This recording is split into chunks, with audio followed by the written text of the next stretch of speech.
All right, so continuing on with talking about coping with stress. So, how do we deal with stress? Coping with stress involves an individual's effort to control, reduce, or learn to tolerate the threats that then lead to stress. There is emotion focused coping and problem focused coping. Emotion focused coping involves managing your emotions when facing stress by changing the way you feel about or perceive a stressor. So, for example, maybe accepting sympathy from others about your stress, or even changing your outlook on the situation to a more positive one. In this coping strategy, the stressor is still present, but you're just changing the way you feel about or view it. Whereas problem focused coping attempts to modify the stressful problem or source of stress. So, this involves actually changing your behavior to plan to deal with the stressor. You're actually making an effort to take action to remove the stressor completely. Most individuals deal with stress through some sort of coping style. So, how you deal with stress in a specific way.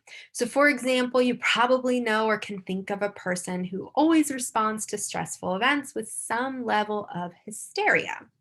And you might also know individuals who calmly confront stressful events. These are very different types of coping styles. However, those individuals who deal with stress more successfully are said to be equipped with a personality trait known as hardiness. So, this trait involves a sense of commitment and the perception of looking at problems more as challenges. Individuals who demonstrate hardiness have been associated with lower rates of stress related illnesses. So, hardiness has three main components. The first is commitment. So, these individuals commit themselves to their current activities. They throw themselves fully into whatever it is they are doing, viewing these activities as important and meaningful no matter what they may be. The second is challenge. So, these individuals see change as inevitable and they embrace it. They see it as a challenge to be overcome rather as seeing it as a roadblock that they can't get around. And finally, we have control. So these individuals have a strong sense of self control with the view that you're not merely at the mercy of fate or luck, but rather you can influence and control the circumstances in your life. Additionally, for those individuals who are able to successfully confront and cope with profound difficulties, for example, something like the death of a close loved one or dealing with a permanent injury or even paralysis, a key trait associated with their success in doing this is resilience. So, this is the ability to withstand, overcome, and eventually thrive after experiencing profound adversity. Resilient individuals generally have an optimistic view of life, are good natured, and have good social skills. This might be a result of certain biological reactions that occur when an individual faces a devastating situation. So, reactions to these events involve the release of the hormone cortisol. So, individuals who are able to be more resistant in the face of adversity might have a stronger production of cortisol. And this is useful when responding to these challenges.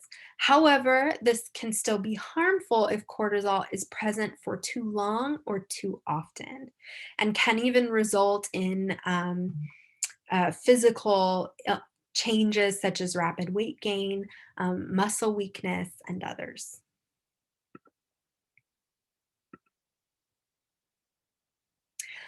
Another thing that can happen with prolonged stress, as I've mentioned a few times before, is learned helplessness. So, this can occur when an aversive event or stimulus is applied for a long period of time, regardless of the behavior the individual engages in. So, no matter what they might do, the stress is not removed, right? And it often results in them sort of just accepting the way things as they are and typically no longer behaving at all in any way. People often experience more depression and negative physical symptoms when they feel they have no control over their situation. So, if this happens to you, how can you effectively cope with stress in these circumstances when it's been going on for a long period of time and you feel like nothing you do fixes it? So, there are some effective coping strategies in these situations. First, trying to turn a threat into a challenge. So find a way to overcome the stressor.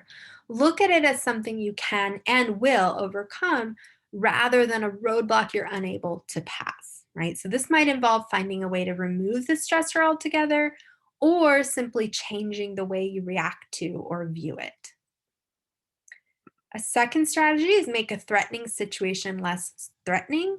So perhaps a student is not very good at math, and no matter how hard they study, they've been unable to get a good grade.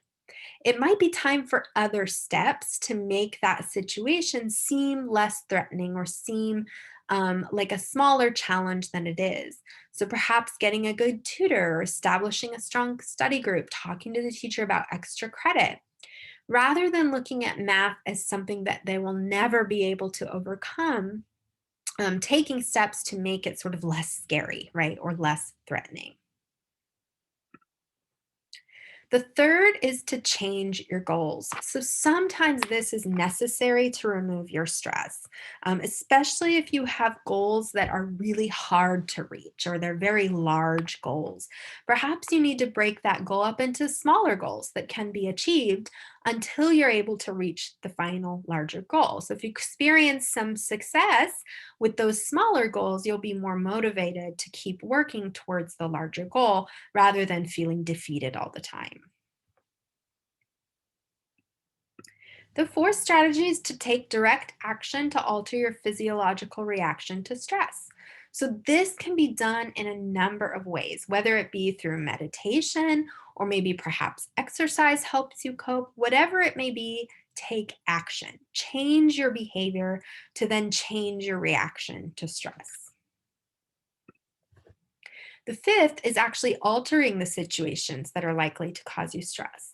A big one for a lot of people is social media. I know a lot of individuals, myself included, who took a long break from social media this year because it sort of compounded the stress we were under, right? It was constantly, you were getting this constant barrage of information um, and just, negativity that is being thrown at you that you end up scrolling sometimes for hours when you get sort of stuck in the black hole of social media. And that can compound your stress.